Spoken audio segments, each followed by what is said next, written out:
በፍጹም እንዳታገባት። ከዓመታት ወዲህ መታዘዝን ጭቆና አድርጋ የምታስብ ሴት እየበዛች ነው። ወንድን ለመታዘዝ አልተፈጠርኩም የምትል ሴት እየበዛች ነው። ግን አለቃዋን፣ ቴራፒስቷን፣ የምትወደውን ተጽዕኖ ፈጣሪ የከዋክብት ትንበያዎችን ትታዘዛለች። አንተም ብቻ ግን መታዘዝ አትፈልግም። እና በዚህ ከባድ ዘመን ስለ ሴት ማወቅ ያለብህ ይህ ብቻ አይደለም።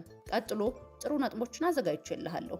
ልብ ብለህ ተከታተለኝ። እነዚህ ባህሪያት ያላትን ሴት ባታገባ ወይም ፍቅረኛ ባታደርጋት እመርጥልሃለሁ። አንተ መሪ ነህ፣ እሷ ደግሞ እኔ ካልመራው ነው የምትልህ። ሁለት መሪ ሊኖር አይችልምና መሪነትህን አትልቀቅ። መሪ አንተ ነህ። ወንድ ልጅ ደጋግሜ ነግሬያለሁ፣ የቤቱ አባወራ ምንጊዜም ቢሆን መሪ ነው። ብዙ ኃላፊነትን የሚሸከመው ወንድ ልጅ ነው። ስለዚህ የመሪነትህን ቦታ መልቀቅ የለብህም። ሲቀጥል ደግሞ አንድ ቤት ውስጥ ሁለት መሪ ሊኖር በፍጹም አይችልም። ዛሬ በሳቢሳ በፍጹም እንዳታገባት እልሃለሁ። ማን ካልከኝ ምነግርህን አይነት ሴት ወይም ደግሞ ምነግርህን አይነት ባህሪ ያለባትን ሴት ፍቅረኛህም እንዳታደርጋት። ለምን? በህይወት ውስጥ ጥቅም የላት። አንደኛውና የመጀመሪያው መታዘዝን ባርነት ነው ብላ ታስባለች። ምክንያቱም በትክክል ሲሰራ አይታ አታውቅም። ለእሷ መታዘዝ ማለት ዝምታ ነው፣ ድክመት፣ በሰንሰለት መታሰር ነው። ግን እውነተኛ መታዘዝ እምነት ነው፣ ክብር ነው። ራዕዩን መከተል የምትችለውን ወንድ መምረጥ ነው፣ በጨለማ ውስጥም ቢሆን። ይህን ደግሞ እንደ ጭቆና ካየችው ማዘዝ ነው የፈለገችው ማለት ነው። አምልጥ ነው የምልህ። መታዘዝ ማለት ባርነት መስሎ ከሚታያት ሴት ጋር መታዘዝ ማለት ይሄ መታሰር፣ ለባሏ መታዘዟ፣ እሷ ለባሏ ታዛዥ ነኝ ማለት ክብሯን ማጣት ወይም ባርነት ለሚመስላት ሴት ባሏ እንደ ባሪያ እየቆጠራት እንደሆነ የምታስብ ሴት ጋር በፍጹም እዚህ ሴት ማምለጥ ነው ያለብህ። ለምን መሰለህ? አይ ገብታ ካገባዋት በኋላ ትስተካከላለች ብለህ እንዳታስብ። መጀመሪያ ቀድሞ ሆኖ አይምሮዋ ውስጥ በደንብ አድርጋ አሳምነዋለች። ምናልባትም እናቷ ለአባቷ ትታዘዘው ይሆናል በዙሪያዋ ስትኖር። በዙሪያው ያሉ ሴቶች ምናልባትም ለባሎቻቸው የማይታዘዙ ሲታዘዙ ደግሞ እንደ ባሪያ ሆነው ባሎቻቸው አስቸጋሪ ወንዶች ምናምን ክፎች ብሎ ሴትን የሚቀጡ ሊሆኑ ይችላሉ። ስለዚህ ሴት መታዘዝ ማለት ለሷ ባርነት፣ ይሄ በቃ መጥፎ ነገር አመለካከት ካላት ይቺ ሴት መራቅ ነው ያለብህ። ገብታም ላንተ ልትታዘዝህ አትችልም፣ ልታከብርህ አትችልም። መሪነትህን አትፈልገውም፣ መሪነትህን አታከብረውም። ሁለተኛው ዓላማን መከተል ከማትችል ሴት ጋር ውርስ መገንባት አትችልም። መሪነት የበላይነት አይደለም፣ ኮምፓስ ነው፣ መመልከቻ ነው። ግን አንተ እየመራህ እሷ መሽከርከሪያውን ማዞር ከቀጠለች ምን ይሆናል? ትሰባበራላችሁ። ምክንያቱም አንተ ደካማ ስለሆንክ አይደለም፣ አመፀኛዋን በማግባት ነው። በተሳሳተ አቅጣጫ ተጉዘህ በሴት ተሰናክለህ ወይም ደግሞ በሴት ተሰናክለው የወደቁ ብዙ ወንዶች አሉ። አመፀኛ ሴት ቤቷን ራሷን የምታፈርሰው፣ ራሷ ናት ህይወቷን የምታበላሽና የምታመሰቃቅለው። ምንም ነገር ራዕይ የላትም፣ አላማም የላትም። ማለቴ ይሄ እንዴት ነው? በቃ ራዕይዋን ወይም አላማዋን መከተል አትችልም። እንዳልኩ ነው፣ መጥፎ አመለካከት ውስጧ ላይ ምናምን ስላለ አመፀኛ ናት። ለእያንዳንዱ ነገር በጣም አመፀኛ ናት። የዚህ ዘመን ሴቶች በእርግጥ ቤቷ አይፈርስም። ይቺ ሴት ቤቱንም አትፈልገውም። የሚጎድልብህ የሚበላሽብህ ግራ የሚገባ አንተ ነህ። ለዘመናት የለፋህበትን ሀብት ከፍላ ሄዳ በነፃ ትኖራለች። በባዶ እጇ መጥታ ምንም ነገር ሳይኖራት 5 ሳንቲም ምናልባትም ስራም ላይኖራት ይችላል መታ አንተ ጋር ትገባና ያንተን አላማ ነው የምታበላሽብህ። ቤቷ ፈረሰ እንዳንል ቤቷን አይደለም የምታፈርሰው፣ ያንተን አላማ ነው የምታፈርሰው፣ ያንተን ቤት ነው የምታፈርሰው። መጀመሪያ ያልገነባችሁን ቤት ልታፈርሰው አትችልም። ስለዚህ ሙልጭ አርጋ ዘርፋ ትሄዳለች። እችን ሴት በፍጹም ማግባት የለብህም። አንዳንዴ ራዕይ ያላት አላማ ያላትን ሴት ብታገባ የሆነ ድሮም በውስጧ ራዕይ ያላት የሆነ አላማ ስላላት ለዓላማዋ ለመኖር ትጥራለች። ካንተ ጋር ጭቅጭቅ ንትርክ ቢኖር ያን ነገር ለማስተካከል ትሞክራለች። ብዙ ጊዜ በጣም ብዙ ወንዶች የሚሸወዱት ምንም የሌላትን ሴት ስራም እያንዳንዱ ነው ምንም የሌላትን ሴት ምንም አላማ የሌላትን ሴት ያገቡና ከዛ በኋላ ያንተን ሀብትና ንብረት ወርሳ ትሄዳለች። እኩል በኩል አንተ የገነባኸውን ፎቅ፣ አንተ የገዛኸውን መኪና ተካፍላ ትሄዳለች። ያኔ ያንተ ቤት ነው የፈረሰ። ስንት ዓመት ዋጋ የከፈልክበት፣ ስንት ዓመት የለፋህበትን ቤት አፍርሳብህ ትሄዳለች። አመፀኛ ሴት። ሶስተኛው የማትታዘዝ ሴት በመጨረሻ ትወዳደራለች። ባል አትፈልግም፣ ተቀናቃኝ ትፈልጋለች። እያንዳንዱ ውሳኔዋ ክርክር ይሆናል። እያንዳንዱ እርማት ጦርነት ይሆናል። ለሷ አጋር አይደለህም። እሷን ምን እንደምትሰራ ልትነግራት የምትሞክረው ሌላ ሰው ብቻ ነህ። እና ምን ይመስልሃል? ከቀን 1 ጀምሮ መውጫዋን እያቀደች ነው። አንተ ጋር ፉክክር ውስጥ ናት። ቤቱን ለመምራት በፍጹም እሺ እንዳትላት። ክብርህን ለማስጠበቅ የትኛውንም ዋጋ መክፈል አለብህ። ይቺ ሴት ደግሞ ማትታዘዝ ናት።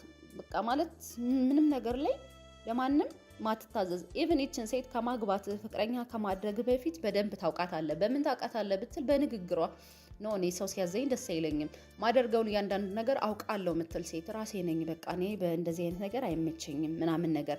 ስለዚህ እያንዳንዱን አግብታት ይች ሴት የምታደርጉትን ነገር ከአንተ ጋር ውድድር ታደርገውን አትታዘዝህም። ግን ምንድነው የሚሆን? ቤታችሁ በውድድር ይወድቃል።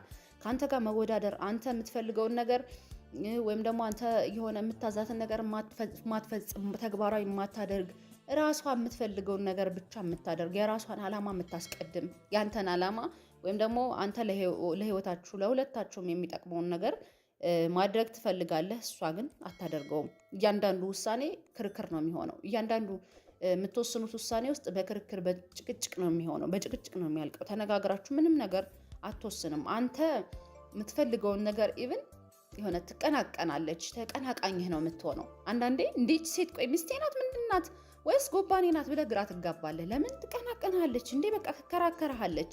ሲቀጥል እንዲች አይነት ሴት ባል አልፈልግም፣ ምን አባቱ ያደርጋል ባል ምናምን የምትልህ ናት። ለምን? ለባል መታዘዝ አትፈልግም። ባልን ማክበር ስለማትፈልግ ነው። ስለዚህ የማትታዘዝ ሴት በመጨረሻ ትወዳደራለች። በመጨረሻም ተወዳዳሪ ነው የምትሆነው። ሴትነቱን ሚስትነቱን ረስተው እንደ ወንድ ከአንተ ጋር መወዳደር፣ ከአንተ ጋር እያንዳንዱ አንተ እንዲህ አድርጊ ነው፣ አንተ እንዲህ አላደረግክም፣ አንቺ እንዲህ አድርጊ፣ አንቺ በቃ ይሄ ንትርክና ጭቅጭቅ ነው የሚሆነው። ከእንደዚህ ሴት መራቅ አለብህ። ማትታዘዝህን ሴት በፍጹም ሚስት ልታደርጋት አይገባም። አራተኛው ዋናው ሀብቷ ነፃነቷ ነው። የራሴ ገንዘብ አለኝ፣ ወንድ አያስፈልገኝም፣ ሁሉንም በራሴ ማድረግ እችላለሁ የሚሉ ሴቶች ቁጥራቸው እንደ ወረርሽኝ መዛመት ጀምረዋል። በጣም ብዙ ሴቶች ተበራክተዋል። አሁን ላይ በጣም በተለይ ትልልቅ አርቲስት የምንላቸው ቆንጆ ነኝ፣ ገንዘብ አለኝ፣ በቃ ምንም ወንድ አያስፈልገኝም የሚሉ ሴቶች ተበራክተዋል።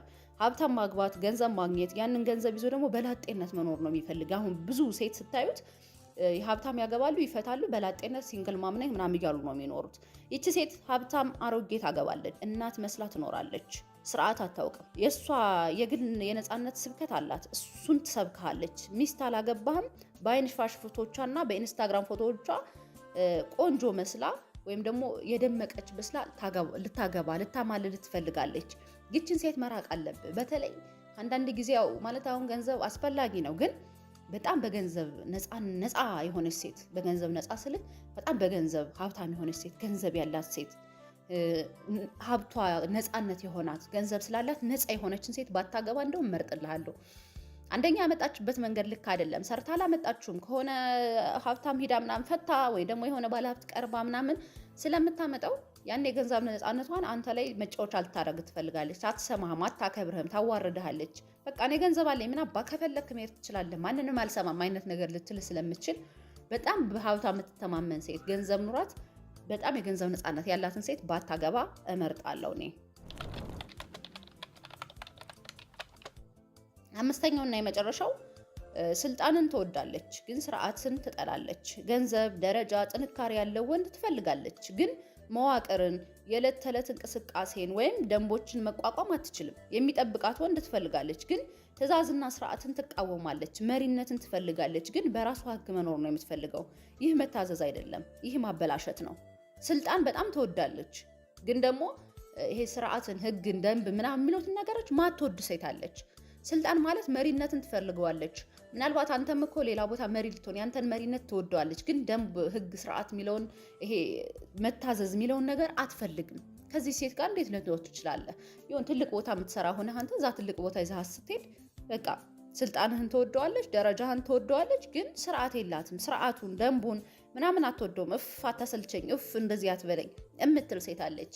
ለምሳሌ አንተ የሃይማኖት መሪ ነህ፣ ኦር ደግሞ ሃይማኖት ውስጥ የምታገለግል ሰው ነህ።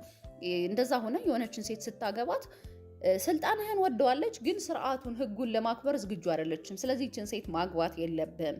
በመጨረሻም እሷ ካልታዘዘች ትጎዳሃለች። በጣም የከፋው ነገር ሁሉንም በፈገግታ ታደርገዋለች። ከጓደኞች፣ ከቤተሰብ፣ ከልጆች ፊት መሪነትህን ወደ ቀልድ ትቀይረዋለች።